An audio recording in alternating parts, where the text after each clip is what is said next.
Pona yebi ete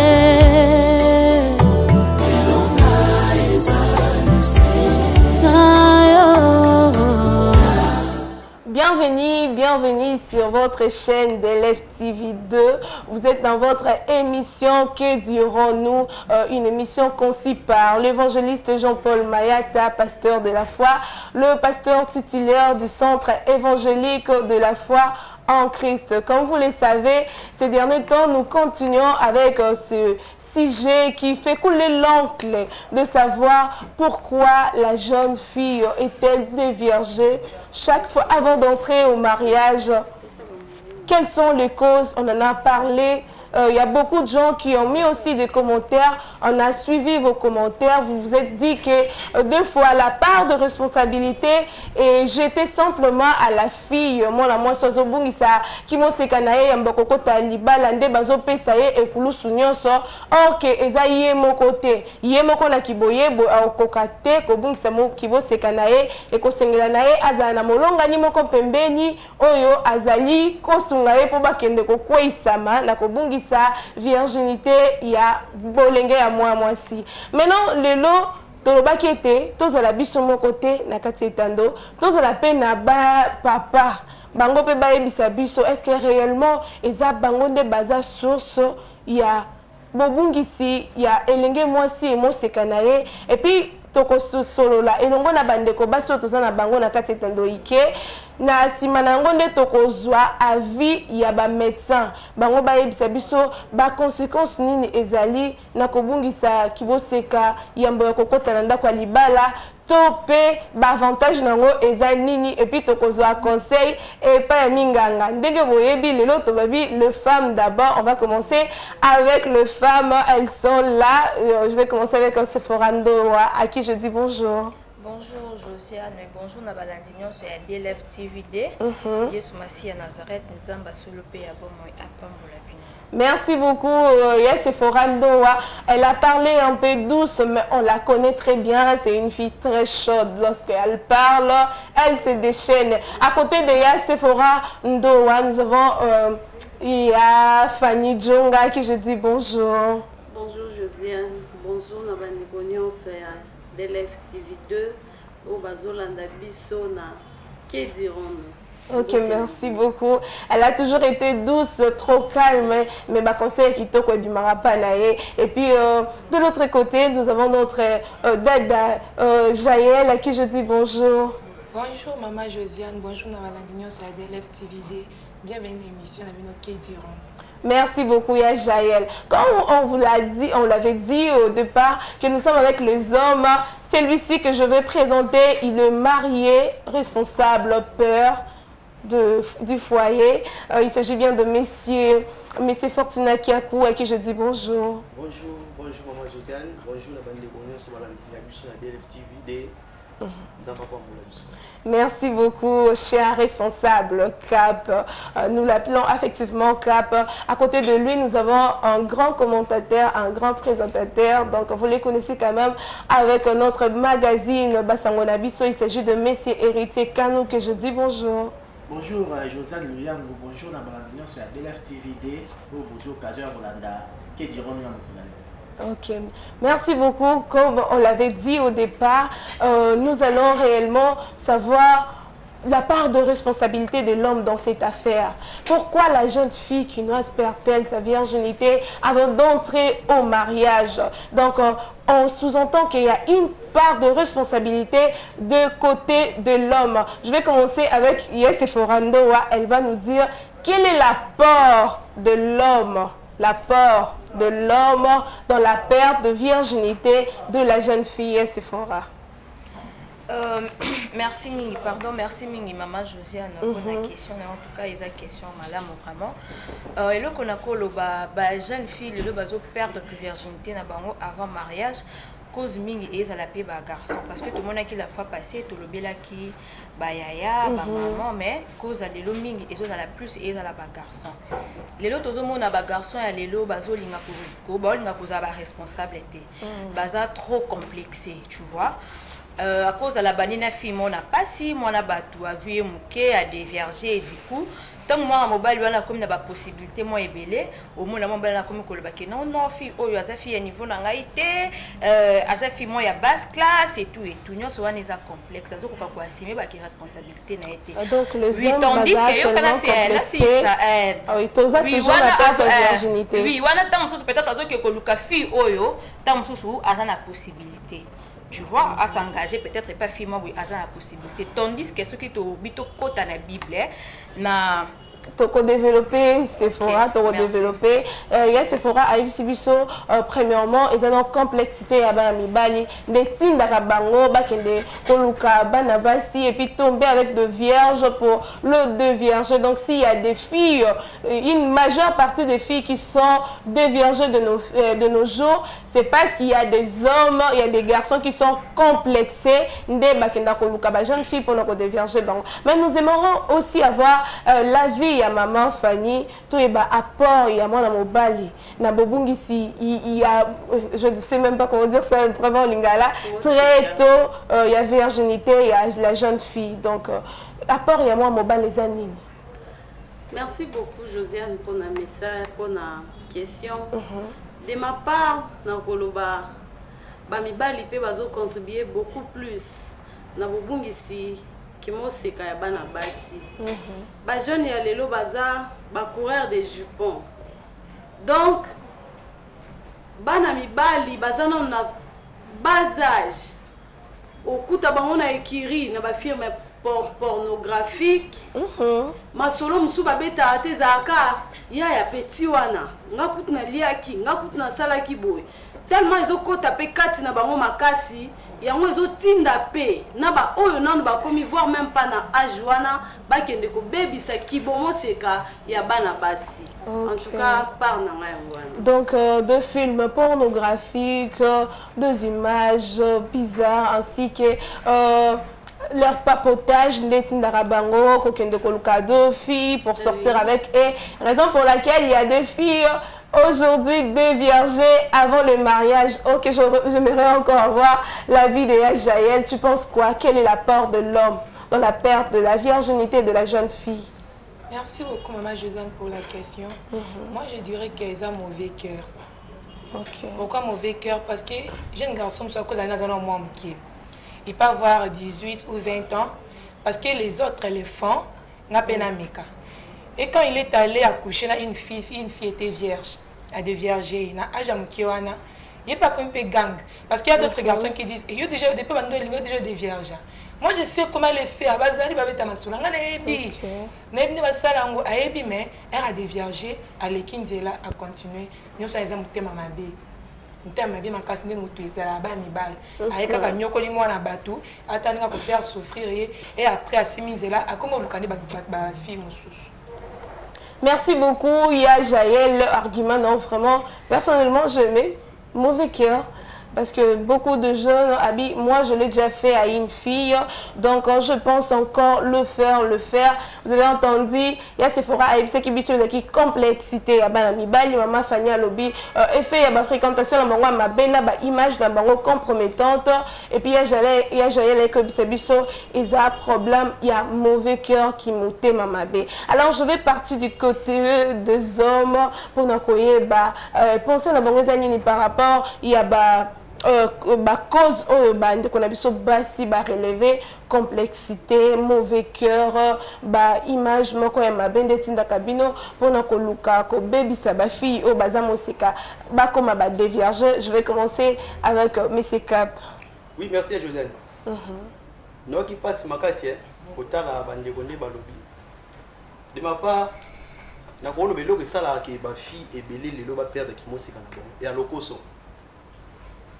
Ya lokoso oyebi ngapa na biso to la mama tembi na so le niveau matembi na olingati na tala société pa voisin na olingati donc tant ba olamba matembi na ndako na yebi ke pa na biso to na niveau matembi na se mesurer na niveau matembi na ok na ngate pa mutu moko boye o na moni yepuna balamba soso na kinalia soso ko ezanga ya biso ti donc il faut nga na suka na matembi ya kwa mvia kilokoso et comme ici ba te belé na ba fille belé ba niveau mo ko sala ba maman ba kana osati na ba vie toi si mon toyo qui n'est pas naïe wana oh landa lamba ala so songo bi position sur la roue voilà mon yo envier olia donc pour la jeune fille à génération na biso oh pour ma déviriger va bunta ki moseka lokoso. Merci beaucoup. On a des arguments. Il y a Miss Fortina qui a fait Abi Eza lokoso des autres na bana basi bakendo ko bungisa kimoseka na bango ya mboko kokota na kati ndako libala parce que baza trop envieuse baza na besoin ya ko goûter o eza libanda ya ndako na bango wow bon on a des arguments il y a monsieur Cap on aura encore le réplique mais partons avec monsieur héritier papa héritier et puis biso par rapport ba point nyonso bandeko basi ba relever toi tu penses quoi? En tout cas, merci pour la question. En tout cas, quand on a passé, et ça, il m'a passé pour l'incrimination, parce qu'on a incriminé les balles qui parlent de la base. Ok, incrimination, oui, oh là là là là. On a incriminé, pour accuser directement qui est dans la base. En tout cas, pour nous répondre à la question, on a nager sur 3 points. Il y a des bossos. Et là, c'est ça qui est basé, tout le jeune fille à déviriger là, premièrement, il manque, il y a dialogue, il y a pas la base, mais quel est le moment là-bas. Dialogue dans la famille, dans la société, au moins, moi, si, tant que je cours là, pour un certain âge, il y a puberté, comme on a posé aux années, mon bas. Or, pendant ce temps-là, force moi, ma tête, pas maman, après ça, ma tête, les négociations promis qui ça, au moins, on a ma tête, on a dit, ok, tomber. Na piège au que pour il faut déviager. Deuxième point, les abats là-bas si baza soit pas complexé na okina musika mi. Baza ba complexé te. Ba basi bali ko envier ma case. Obi na kinchasa le ba basi bali ko na mama baya na moi studio na ete na mo grand plan na ye. Aba bana webi kotsa yo ma case. Siko tango yozo ya place lion zali. To place tabazali yo pondozo ya to sane. Pour répondre à ce que vous savez, vous avez pour mitika place motam ezali. Et puis troisième point ça mi bali balandara basi pour déverger ba monter basi nde ba to balandara mi bali. Wow. Ça na lo vierge pas na bino pas na lo kito. On a découvert. Ça na bino na na déverger na ndako. OK, merci beaucoup. Merci les 3 points soulevés. Attendez, c'est quoi? Ça na sens te.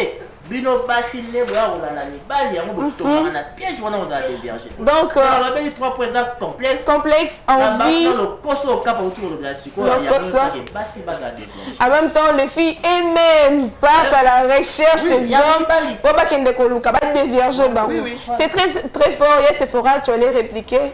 En fait n'engena répondre Papa Fortuna na place à bengi biso basi balokoso babi boza lokoso ça fait très mal oyoka mwana mobali alo babonga chez biso balokoso na landa pasteur papa nanga hyper spirituel nanga que je salue à passant évangéliste Jean-Paul Mayet de la foi papa Théa Matéa membre je crois à le 6 janvier so ba vérifier ba kena de la foi TV ba mona Matéa na papa Théa likamwa ba bi likamwa conscience eza mutu mususu na vie azwa chance ya kobotama ba parents bazana mbongo omoni ba parents bazana mbongo bazui en charge na nyonso mais na vie eza pe na batu mususu oyo bazui occasion wana te ya kokuta peut-être na moboti oyo akoki kozala azui azwa en charge na ba frère na et tout omoni fille mususu azwa chance wana te na vie alors eyo ça la peut-être que fille a bongo akutani peut-être na papa Fortuna na ndila oui adape na mamba possibilité na fille a beteli réalité na o azo vivre que talangai papa nanga so papa nanga kufa toza na possibilité te mais souci nangeza kana souci nangeza poste que non peut-être na tanga classe na sala bona yebisanga ce que Sophie a yebisho eloka bondo benga fille wana lokoso alors tandis que tozo mona bana mibali soki fille aye ko beteli peut-être vie na eto aye ko beteli pasi na ye mibali ba komona ngo loko eza faiblesse or que eza faiblesse te eza bolingo oyo moi si na oyo peut-être copine je peux dire copine parce que moi c'est abaliété oyo copine na yo aye ko kutela ngo tango bala monique non peut-être na ozo fille wana en charge nazo foutele classe et tout nazo aider tam sous na kolia pour fille wana azo occasion wana te tu vois tant ça orpheline des pères et des mères avant d'arrêter sous la famille à papa toi et maman mais souffrance bon nyokola vous voyez tant sous fille wana azo occasion wana te que bas voyer en charge et tout to leur écoute na mobile ko bengi que non au fi wana azalo koso te alors mi to mona on peut mi bali lo ba que non petite wana ngala pesa ke mbongo na alia ba mbongo na ngebonga na lia tout moni lo mbali ba commencer na ba commencer na mona ki mutema mabe et là qui leur koso te meza ki mutema mabe ndenge ndeko na ba tika ko jeune fille qui va dans répliquer pour mutunyo côté avoir chance ya ko boya j'ai compris. Mami bali tozo ngapa cap s'il vous plaît. La qualité mobile on azali. Na deux sortes.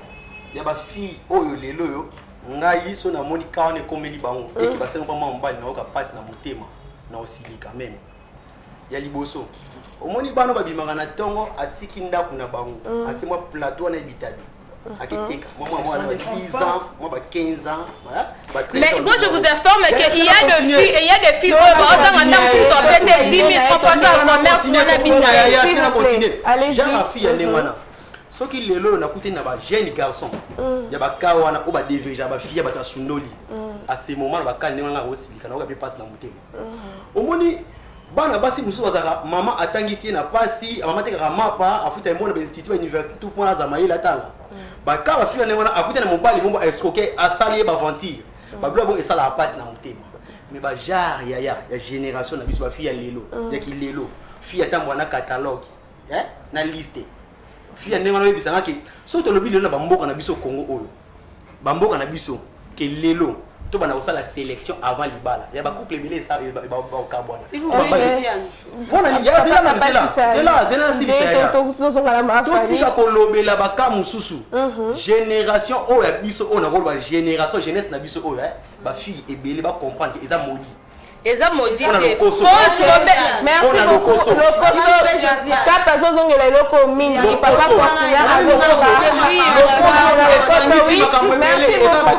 merci beaucoup donc au cas où la fille a un peu de brillard to pesa faute et pas bon à mobile parce que la fille a zoé l'habitable moi ya pasi mbongo ya pasi asomba patron na mbongo na teka habitable na malala plateau na mutu merci beaucoup moi na jeune garçon choqué maman de vous informe que les gens la fille oyo tam ça attend à 10 000 francs en chat plateau na zaté mais akuta na yo na mobile mais on doit exiger que non na bima na yo avant na pesa autre chose merci beaucoup moi na 10 ans moi na 12 ans moi na 13 ans s'il vous plaît, ma famille, ok. Merci beaucoup, Josiane, pour la parole. En tout cas, Cap Naza touché ma carte. Olobi bana basi lokoso. Bon, yebisa ngai oui, lokoso ngai na ndimi kasi. On dit miro. Yo ba ça ni bazo OK, pose belé ma famille. C'est pas la sibiso l'exception confirme la règle. Yebisa ngai siko mwana oyo akoli na vie bien. Azangine loko liati. Azangine lamba olata te. Siko akepa mobali moko bo jeune garçon moko avec. Kolugani. Est-ce que moi si vous allez mobali. Moi si vous allez mobali kolugani. Kama afanya le babino bo pesa mbaye na Azana ina bonne vie. Aza vraiment na bonne vie, azangine loté. Pour yo qualifier biso catégoriser donc au généraliser ni on va finir sur la lokoso. Va pas voter. Lokoso pour la passe. Lokoso. Oui. Lokoso pour la passe na éviter lokoso on a ko koluka ka mobali accoucher ye. Oui. Lokoso on a to lokoso matela qui plus sur le koso ya ke aifa ke koluka mobali po balambi matembele po basali boy siko esa nisi mamwebele mama na bi kwa yeso baninga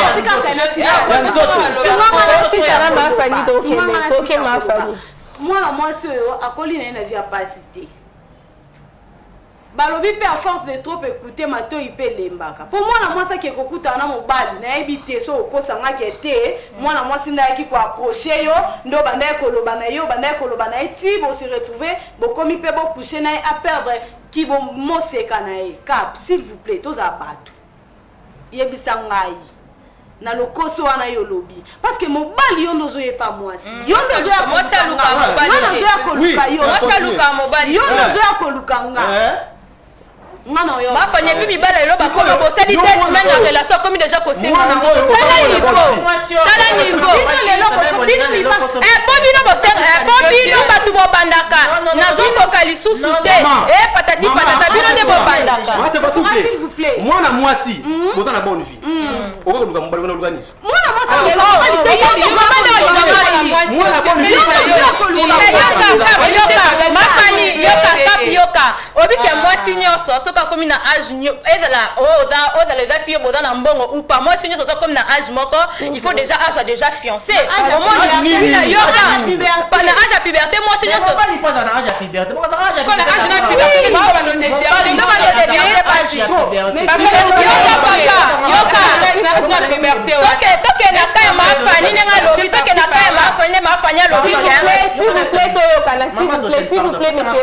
s'il vous plaît,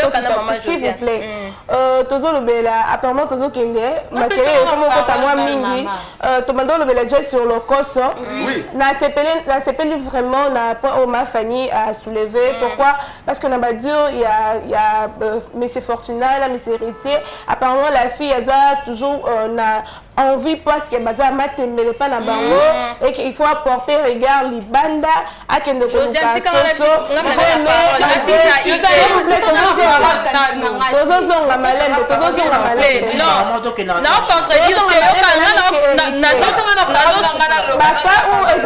la fille parce que normalement on est des êtres humains dans il y a l'homme, il y a la femme. Lorsque moi c'est abotami azoko la pensée naïe pezaka lobby a fondé foyer naïe. Lorsque un garçon a s'approché naïe dans le cas où la fille elle est na bonne vie, elle a quand même tout. Maintenant l'homme azoko s'approcher naïe aza peut-être pe na ebelete. Mais la fille a l'idée que lobby a quoi kobala ngai. Et que fille aza na idée wana aza na lokoso te. Pas moi mobali o a dévierger. Yo kana bisabino. Na bino babwe. Et ça dans la première main mobile monta que moi c'est pas des vierges. Oh bon ce qu'on va faire. Premièrement vous voyez bango. Basi mususu bango mo bango na liba bi que yo faut ça dire ko ka na ngai. Yo ka ne faut dire.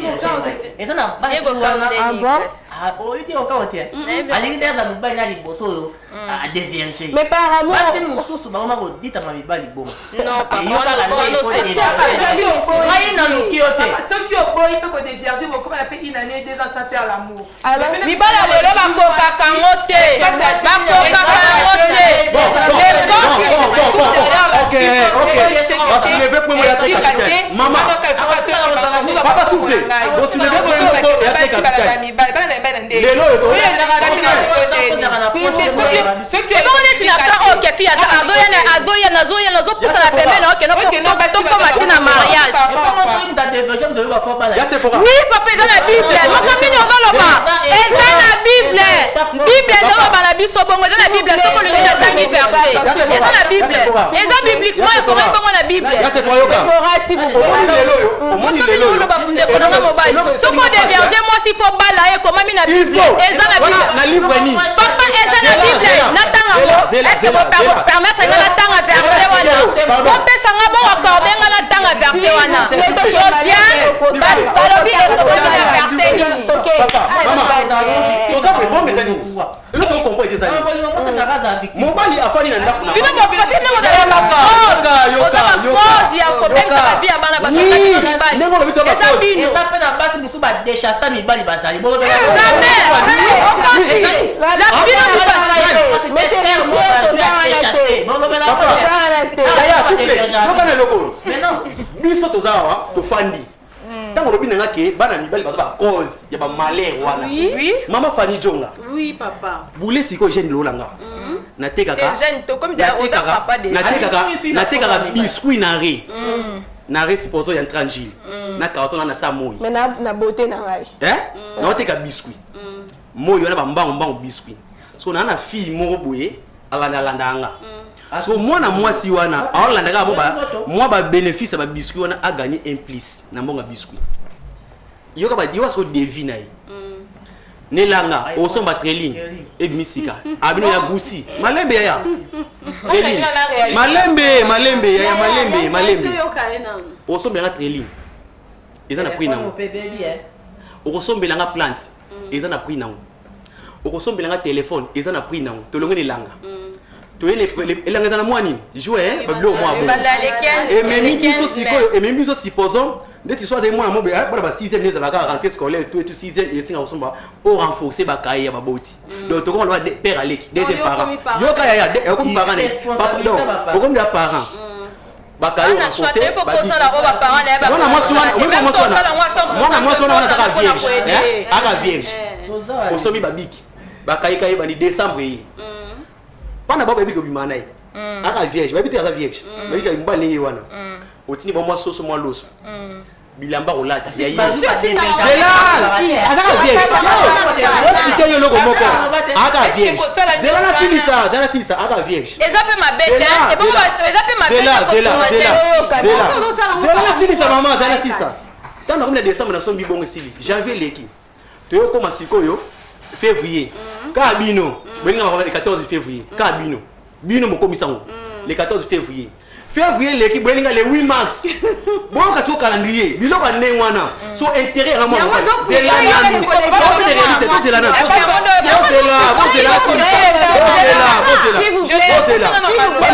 C'est très important. Le 8 mars. Na sombi maputa. Maputa. Dieu zaka vierge.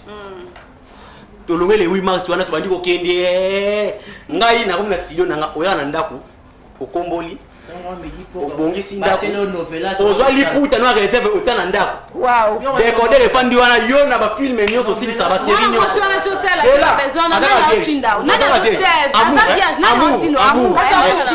zela amour bon siko bino mukolo okuta na mwa mbali mo a déverger bobo na bino abina bino ezaki erreur par amour bobo ya mopo Papa Fortina. Zela. Le jour où tu as un jeune garçon moko, amour et conduire bino, tam sou na obe erreur, ndé bobenga obe erreur. Parce que le comment muta ses amis et ses erreurs. Les erreurs ça doit être partagé. Sikoyo ndengo zabwe ya fani. Okuta na jeune garçon mo be jeune ba to pena luka mboni na pasi. Au comprendre jeune oyo, moi mbalo le soki na ko satisfaire pour ça na yiki. A tricher. A obima libanda. À ce moment, vous avez emporté un sentiment. Les lots commis dévirgés.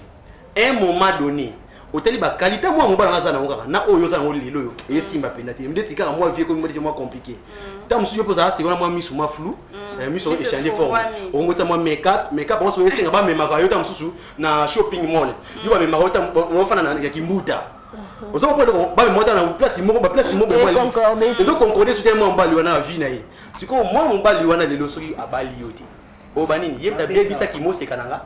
Et comment on a livre nini contrat ni to signer ngana to uzala vierge ki il faut na bala Jaël s'il vous plaît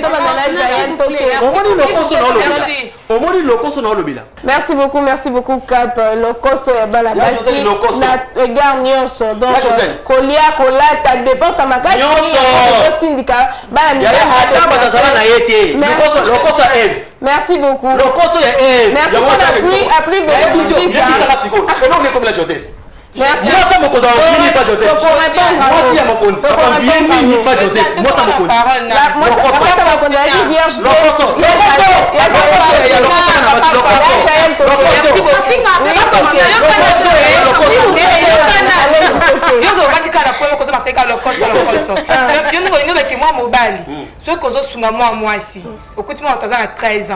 Admettons. Très ok, musique à pas très vierge. Aux autres souvenirs de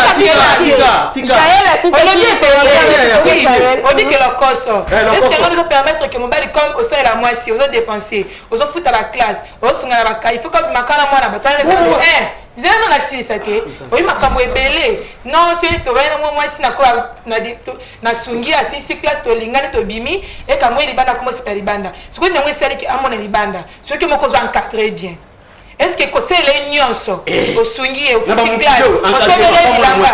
polité Merci beaucoup.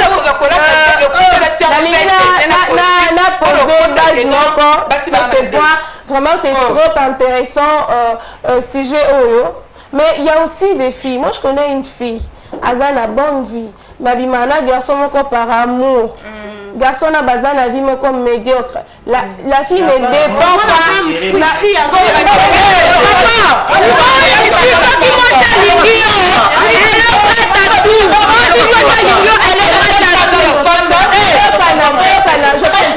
je pense bien mes héritiers auront répondre à la mes héritiers auront répondre à la parce que la aussi mingi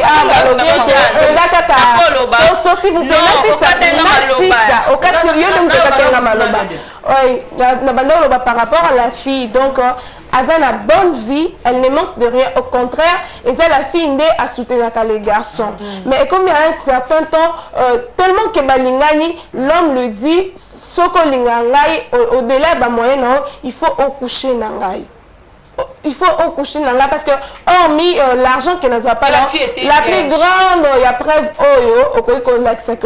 il faut que tu sors avec moi, c'est les garçons qui demandent. Alors c'est ce point, la fille elle a la fille elle doit soutenir voire même l'homme. Alors la responsabilité à garçon à Isani. Merci beaucoup Josiane la question à nous poser, mais c'est très simple pour nous répondre. Au moins il y a que moi c'est après ça va mon bal exigé, il faut accoucher. Et puis la fille aime le garçon. On a deux chemins. Hein? Soit de robot, ok, non. Soit de tigali va déverger. Mais elle est pour laquelle mon bal est déverger, moi c'était. Pourquoi on a dit bon? Date, oh, moi ça n'a déverger quand il me t'a ngaba déverger ngale.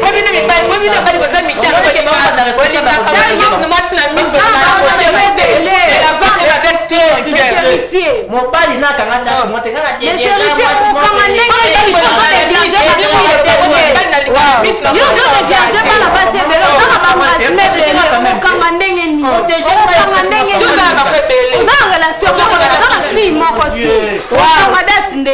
important, c'est la fille née à Yebagamukolo.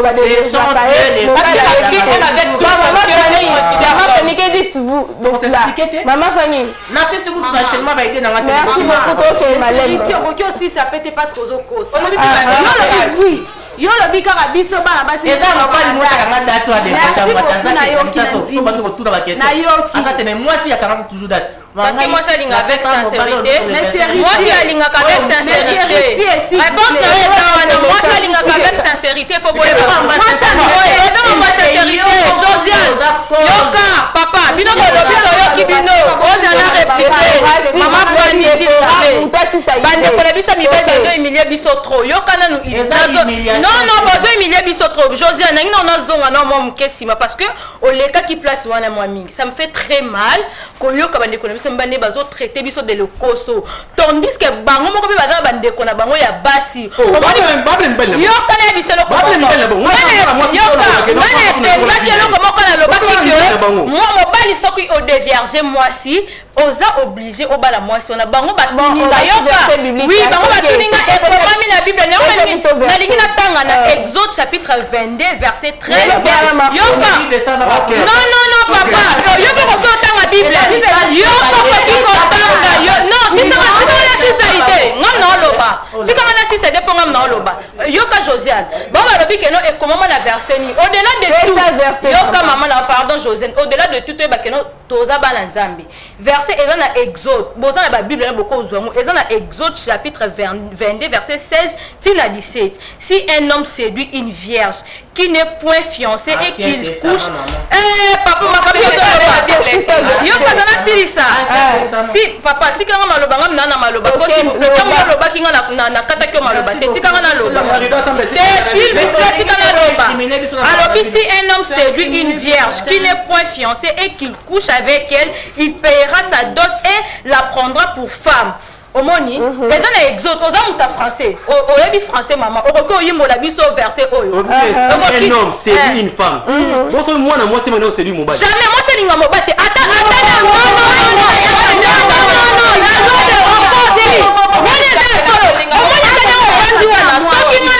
sepeli na yo eza possible na loba na ki ko na sentiment na ko garder ma sentiment na mais yo ko yo mo bando ko ya vers ngai bible nde lobi ngo au delà de tout pe ba ke toza bana nzambe na yo ki ne ko na mo bala lobi ni ke no ezali dans ancien testament mama soki to bito zonga sima soki to bito zonga sima to na Matthieu chapitre 5 verset 17 Jésus-Christ de Nazareth a lobi boye tangela mama yoka Jésus dans ma mort. Yoka na biso Jésus a lobi que je suis venu pour accomplir et non abolir omoni alobi ayeko buka te ayejite pour accomplir ayeko kokisa bino mami boloba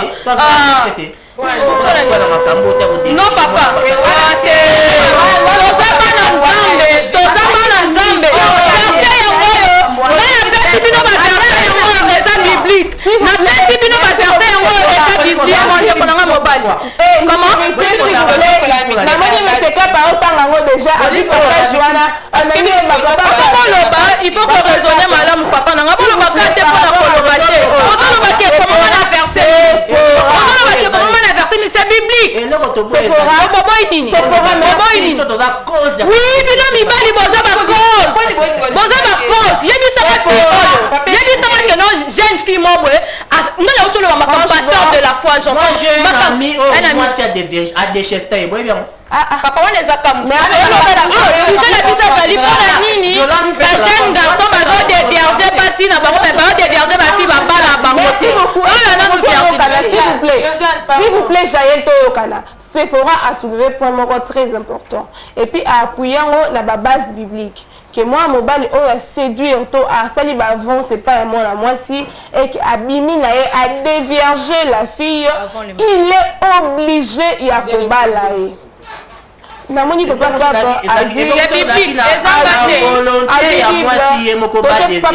tu penses quoi la verset donc Nzambe de l'autre côté aza contre que l'homme a déviergé moi si yambo ya kobala raison pour laquelle azo si un homme séduit une femme a déviergé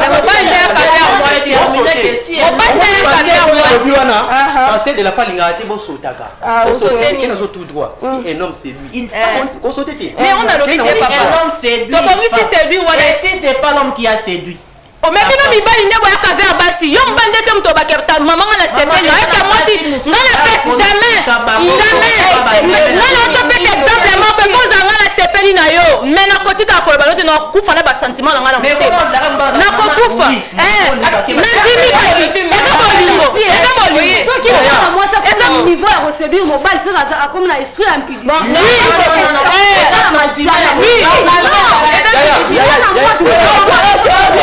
impudicité s'il vous plaît, toi, la toxique,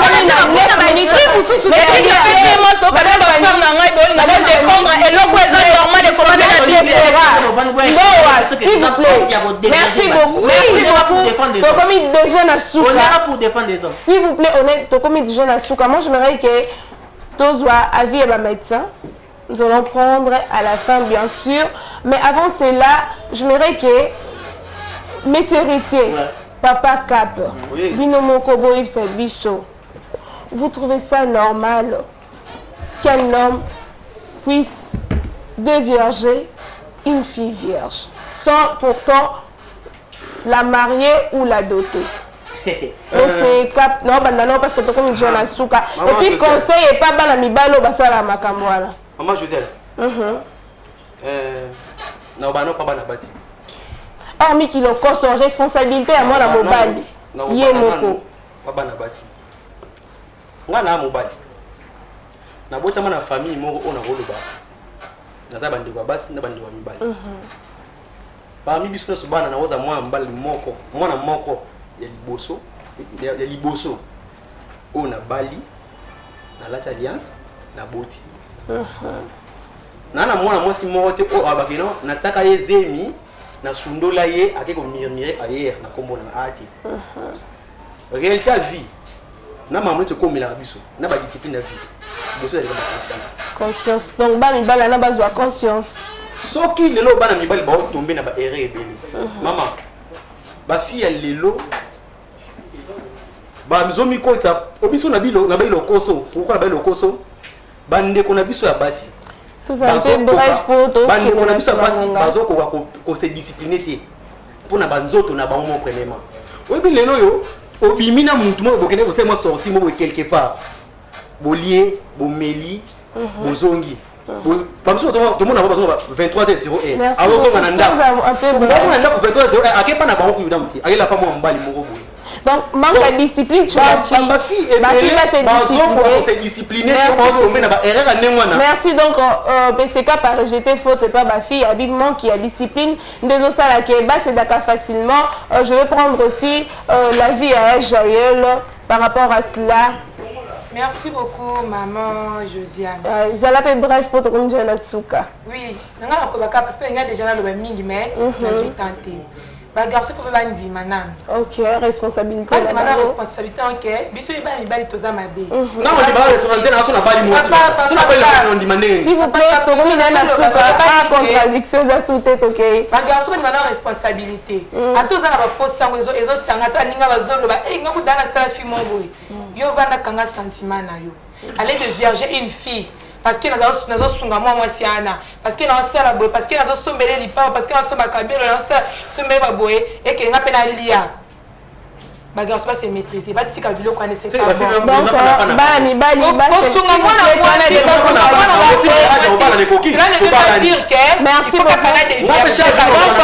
gratuit na ba mi bali il faut ma bête lobela ki mutema na ki mutema ma bête on est papa nanga et là ki mutema c'est que boza comme animal boza homme spirituel boza comme animal boza papa c'est boza comme animal non parce que mouton on a conscience comment tu vas dire merci beaucoup. Non, merci. Aujourd'hui, déjà maîtrise de soi. Il faut se maîtriser. Il faut batika, koluka, ko dévierger basi parce que bazo sunga bango. Donc, si on monino oko sunga la fille tika au lieu de courir derrière là pour obéir ça bon. Mais c'est héritier. Un mot pour cela. Na wolo baboué. Ba basi bamo balinga ba dévierger bango posa sentiment na bango premièrement. Les amis à moi si monter va déverger qui pas vraiment que ba otiko déverger ga lelo. Ils ont raté. Ba mi bali oyo. Ici d'abord déverger basi. Bien, félicitations à bino parce que vous foutez le koso na bango. Na osenga so na ba basi bo. Botika koza na vie ya complexe, ils amabe. Bien que le koso ils amabe et puis via golandaka mi bali na sima ils amabe surtout pe entourage ya basi bango ils aramala monter pas mbate. Mo na basi musu yo za la verti lo beka bata ake admeki ba déverger donc biso tous ba responsable ya déverger ba c'était pas mater ça pe na basi musu ba déchata mi bali bazali merci beaucoup. OK, merci tozo avis à maman Fanny pour to chiter na Sephora. Merci beaucoup Josiane pour la parole en tout cas nous a déçu ma casse lelo na komona lolenge ba ndeko na biso ba traiter biso esalinga passe esalinga vraiment passe ma casse naza vraiment déçu yango non, c'est un cas na bandeko na biso papa Cap monsieur héritier s'il vous plaît boté rapé bandeko mibali et lobité que la kéa soko zo sunga jeune fille bozana na merci beaucoup bozo vivre non na kisinage so la kisinge pas binoté no ya na s'il vous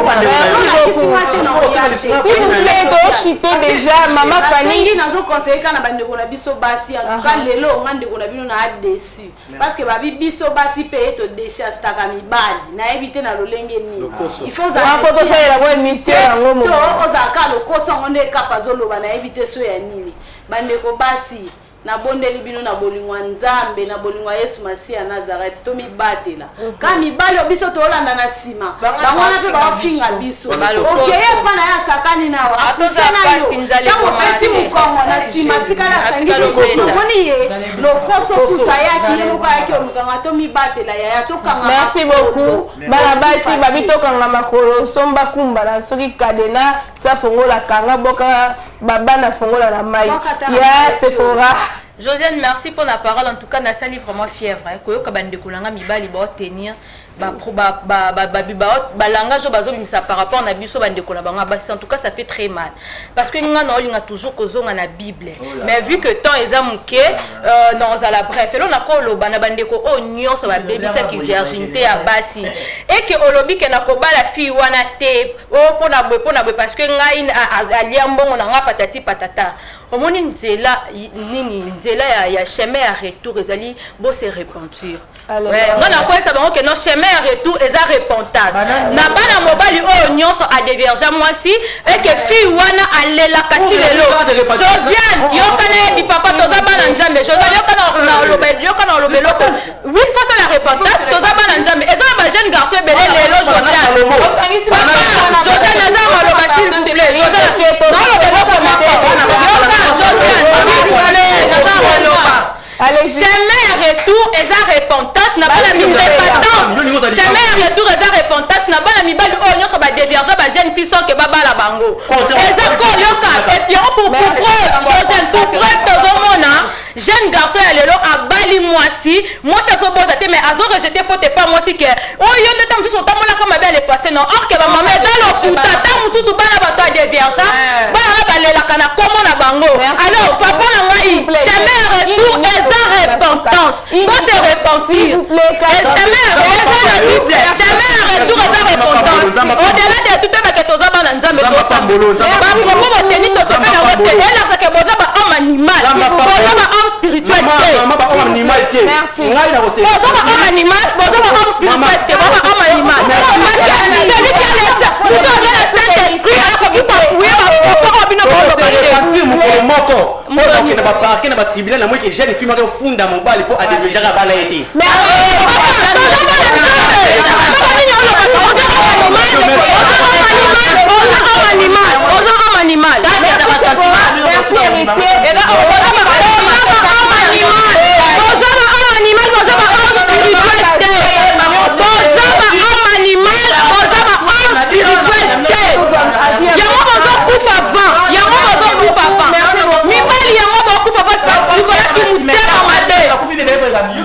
Merci beaucoup. Tolandi bavi à moko na moko mais ça li pasi na bande ko basi ya plateau ko yeba ite ba mibali ba rejeter tort faute responsabilité et pas bande ko basi ba lobi bande ko basi ba tellement le koso et puis ba yebi komi batela te to kozwa avis ya médecin et le ngola Gauthier qui est pour ko yeba y a-t-il des avantages ou ba fille bazo perdre virginité na bango baza na ba avantage nini et puis baza na des avantages nini et puis to kozwa conseil ya munganga pona koyeba komi batela mais tozo beta sete na bandeko basi surtout ba oyo bobungisi nanu ki voseka na bino te boyeba komi batela parce que ça honneur et pas ya moi la moisi. Merci beaucoup na Gauthier Kele, merci beaucoup na Bogos Matu Fongele, merci beaucoup na Glody Gonda pour na plateau kitoko, merci beaucoup na ingénieur Doudou, merci beaucoup na ya Peggy Tangu Nzetambi la bakate zobota toujours et puis ingénieur Trésor Tingi, merci à bande kono sur vous na plateau toye ba komi batela ce qui est soumasi à Nazareth azongite tokutani au prochain numéro. Bye bye. Pona yebiete. Je m'appelle Dr Trésor Kabanzaoko et je suis médecin généraliste mais œuvrant dans le département de la gynécologie. Ce sont des choses qui sont d'ordre éthique. Hein. Dans certaines cultures, par exemple, les gens prennent plaisir de perdre son hymen un peu plus tôt. Mais médicalement parlant, perdre l'hymen un peu plus tôt, parce que c'est déjà, quand vous perdez cet hymen lors d'un rapport sexuel avec une pénétration, quand vous perdez votre hymen, comme on dit, l'appétit vient en mangeant. Une fois que vous le perdez, cette envie sera accrue maintenant de toujours vouloir faire des rapports sexuels. Et dans ces contextes-là, maintenant, ce sont des rapports sexuels, si malheureusement, ce sont des rapports sexuels non protégés, la personne est exposée à faire des infections sexuellement transmissibles, par exemple. Et cette envie incessante de le faire, parce que vous avez goûté une fois, tout ça, vous aurez toujours cette envie de le faire. Mais je vais encore signifier ici, ce sont des problèmes d'ordre éthique. Hein. Dans notre culture, c'est une gloire ou c'est un plaisir de perdre son hymen un peu plus tôt. Il y a d'autres cultures où on les garde un peu tabou, mais je ne vais pas rentrer sur le plan ecclésiastique. On dit toujours que les rapports sexuels avant le mariage c'est un péché, mais déjà quand vous perdez votre hymen un peu plus tôt, vous avez maintenant cette envie-là de consommer la sexualité et vous êtes exposé, malheureusement, si vous faites des rapports sexuels non protégés, vous pouvez faire des infections sexuellement transmissibles. Il y a des dames qui font ce qu'on appelle des dysménorrhées. Les dysménorrhées, ce sont des douleurs ressenties pendant les périodes des règles. Et aussi, les femmes vierges font beaucoup plus de dysménorrhée par rapport aux dames qui ont déjà perdu l'hymen. C'est ça un peu ça. Donc la maternité, par exemple, diminue les douleurs diminue ce qu'on appelle les dysménorrhées. Comme je dis, les dysménorrhées, ce sont des douleurs ressenties pendant les menstrues ou pendant vos règles. Et vous allez remarquer, les femmes ou les dames vierges ont beaucoup plus mal pendant la période de leur menstrues que des femmes qui ont déjà perdu l'hymen. Bon, c'est scientifiquement expliqué, là je vous épargne des détails. Mais comme j'ai dit, si vous perdez votre hymen pour une première fois, vous avez ces plaisirs-là, vous avez toujours ces plaisirs accrus pour faire des rapports sexuels et vous pouvez être exposé à tout ce qu'il y a comme éventuelle maladie sexuelle. Pour les dames qui gardent encore l'air humaine en place, bon, je dirais, ce n'est pas si mal que ça. Même dans la Bible aussi, on nous dit que les rapports sexuels, c'est un péché. Mais l'idéal, en tout cas, serait, s'il faudrait dire, perdre cette virginité d'une manière légale, donc dans les mariages. Moi, je peux conseiller dans ce sens-là. Là, je trouve que c'est plus légal, juste. Mais celles qui gardent encore l'air humain jusqu'à un âge avancé, je suis désolé parce que ce sont des dames qui ont mal pendant les menstrues, ce sont des dames qui font des myomes à la langue, donc c'est compliqué. Mais quand on se réserve aussi, on est épargné aussi contre tout ce qu'il y a comme éventuelle maladie, infection sexuellement transmissible, tout ça. Mais en tout cas, moi, le jeune fille, perdre aussi l'hymen très tôt, ce n'est pas aussi bien parce que vous aurez ces goûts-là, cette envie, ces sons de toujours consommer le sexe. Malheureusement, si vous ne vous protégez pas, c'est très compliqué. Donc, c'est un peu dans ce sens.